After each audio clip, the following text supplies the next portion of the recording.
When it comes to the Pixel 4a, it looks like they were wrong, and wrong in the best possible way. So we start with Google Pixel 4a leaks, and now it's all about the price.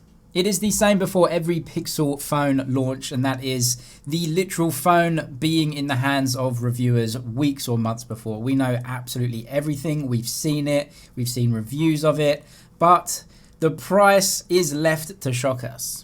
It had been tipped originally to come at $399 US, which puts it smack bang in competition with the iPhone SE at the same price.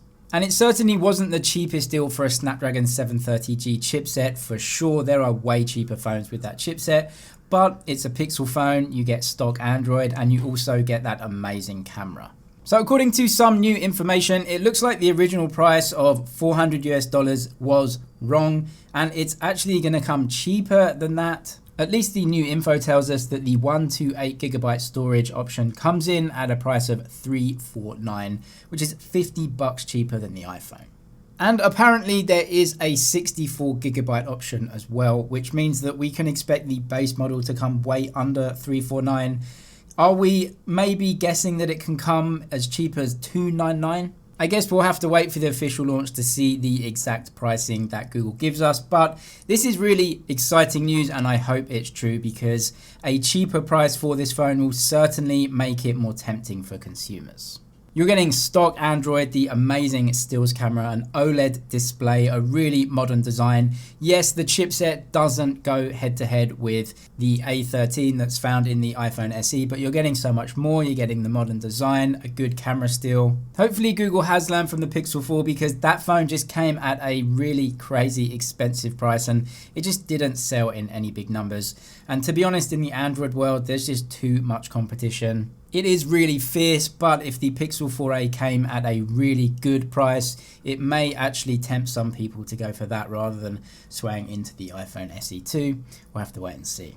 Also in the news, Antutu have recently published their AI benchmark scores for April. So this is for the month of April. Every phone tested on their benchmark averaged out, and the best scores are right here.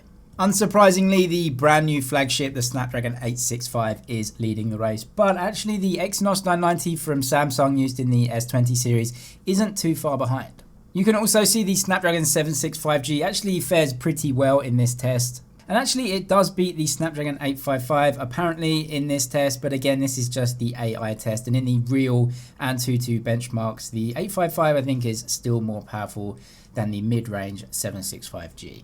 And also in the news today, what looks to be the cheapest 5G phone ever to be launched is about to be with us. This is a new phone from Redmi, and we don't actually know the name of the phone yet, although it is being teased actually by Lu Weibing, who is the head of Xiaomi in China. He gave us some details and some hints as to what would be coming with this phone. Apparently a brand new chipset called the Dimensity, either 800 plus or 820.